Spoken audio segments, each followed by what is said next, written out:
Dakota, my motivation was to get a sticker on the RV. Totally to get the sticker.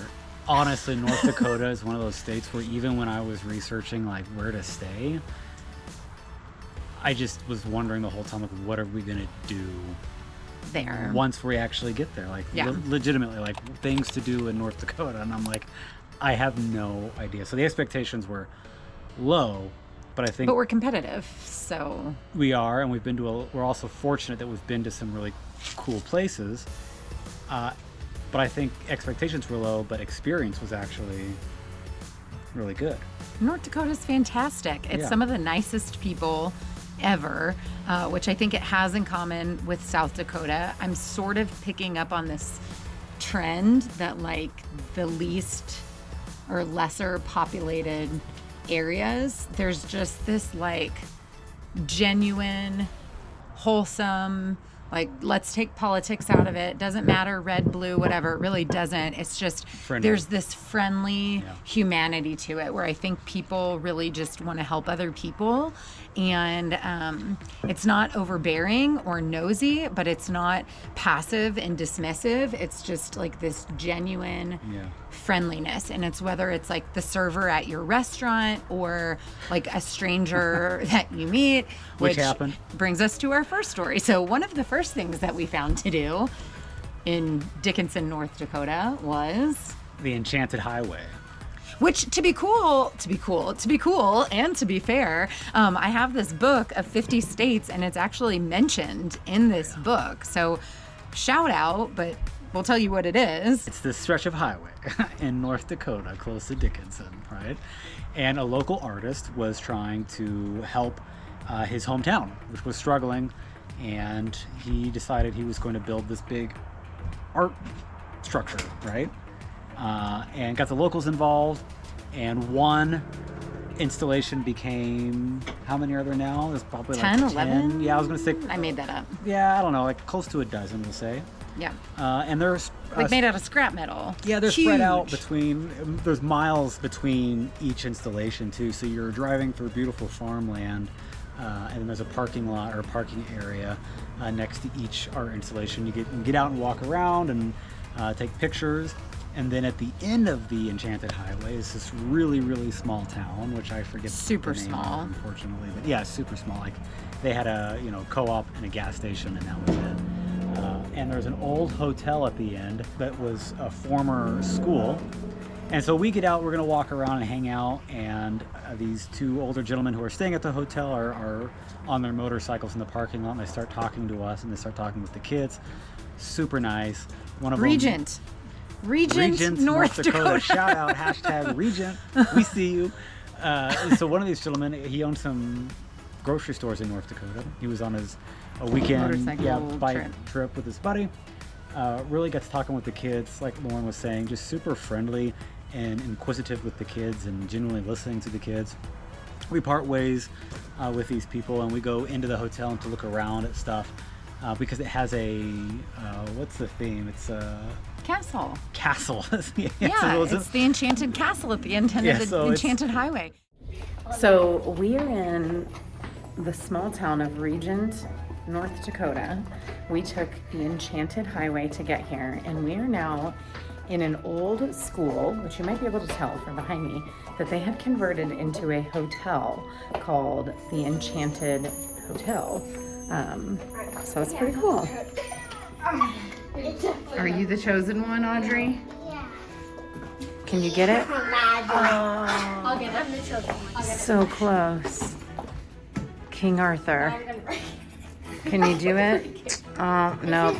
They're waiting for Arthur. There's like knights in the corners. Mind you, we never saw a human being the entire time we were there. They literally had a sign at the front desk saying, hey, we're not like, here. Call like us if you need. Say, hey, we're not here. Very trusting, the North Dakota. Totally. And I'm pretty sure these two guys were the only ones staying at the hotel. There's no other cars in the parking. No. So anyways, so we're walking into the hotel and we're taking a look around. And this gentleman that we met in the parking lot, comes back in and finds us and hands each of our kids a $20 bill. To use in Medora. Like we had told them that we were going to Medora the musical. And he gave him some spending money. Yeah, and he said, here's for souvenirs. Yeah. in Medora. So super friendly, went out of his way. $60 to the Goldens. We're like, does everyone in North Dakota just pass out cash? This is fantastic. So the kids obviously thought the Enchanted Highway was awesome because they thought it was like an ATM. It's really like an hour and a half drive. It is, and it was really, it's fun because there's the farmland, the scenery just around you is honestly enjoyable. So yeah, that was the Enchanted Highway. Speaking of Medora, our next stop was... Yeah, it is on. See the red blinking light? Say hi. Hi. Do you remember going to Medora the musical? Yeah. What do you remember about it? There was people. There were people. Yes, all the people. Do you remember dinner? Yeah. We had dinner outside. That was pretty cool. On huge picnic tables. And then like the singing and there was dancing. And we got dessert. And we had dessert. That's always the highlight. Yeah. Remember the horses that were on stage and the fireworks. So Medora is this like super small town that's really kind of known for this musical, which is super wholesome and like, you know, there's some original tunes mixed with some, you know, old top of the charts, like, you know, where you're kind of like, yeah, I know this one, song. Like this is great. And it's centered around sort of the story of the town, but the role that Theodore Roosevelt played in the town, because they're very, very proud of sort of their relationship with this past president. And just north of Medora is the Theodore Roosevelt National Park. I will say, and I'm not proud to say, but I'm going to say it and put it on YouTube.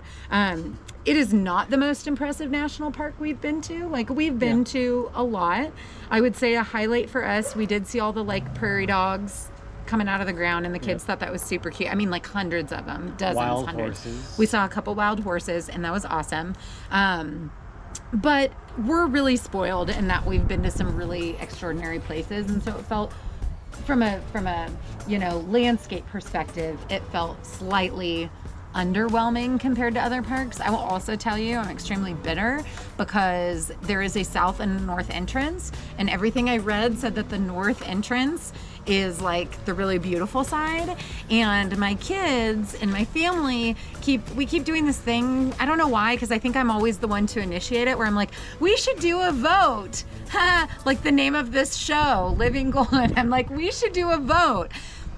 And then I always lose the vote. I lose every vote that I initiate my family. Living Golden is a great It's a great name, but I wanted to spend a day in North Dakota going to the north entrance of the national park, and my kids wanted to go back to Medora because the dessert and the singing apparently won them over. So Medora, shout out to the town.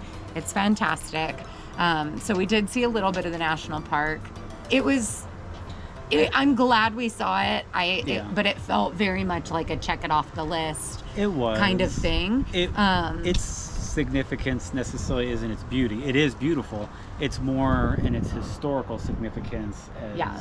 Theodore Roosevelt said that without North Dakota, he never would have been president. Like, you know, he's this city boy from New York and headed west for hunting trips and whatever, and it really just helped him appreciate our country and the different types of people that live here, but also wanting to preserve parts of this nation and make sure that other people get to enjoy it too. So he also played an active role in national parks in our country. So the history was really, you're right, it was very cool, interesting, and it was nice to check it off our box as far as national parks go, and it was pretty. Yeah, we love a good sticker. But if we were ranking national parks, which maybe we'll do that on another episode, it wouldn't be towards the top. So I think this was the week where we realized that we weren't on vacation. You know, South Dakota was like, we came out guns blazing and we did a lot. We hiked a lot. We did a lot of sightseeing at the park.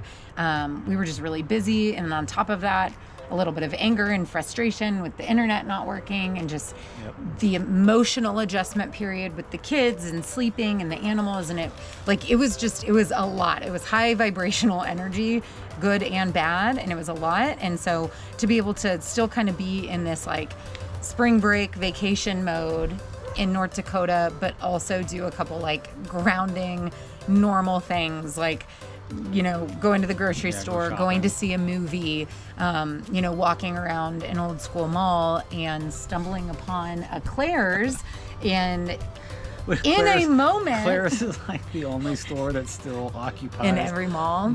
Yeah. So on a whim, I'm like, hey, Daphne, she's 11, and our rule was always like, you've got to be 10, because I was 10. My ears still got infected at 10, and I just feel like to get your ears pierced, there's got to be this level of responsibility. You got to clean it. Like, that shouldn't just be mom's job. Like, you've got to have some ownership. So we walk by Claire's, and I'm like, hey, Daphne, you want to get your ears pierced? Half jokingly. And Audrey's like, I want to get my ears pierced. And I'm like, well, I know you do, baby, but like, you got to be 10, whatever. And Daphne goes, well, if she does it, I'll do it. And I'm like, interesting. So I'm like, well, we had split up, I think, from the boys at this point. We were like shopping in Claire's, and you guys had gone on to like an athletic store. And I'm like, well, I'm not putting holes in my kid's body without talking to their father.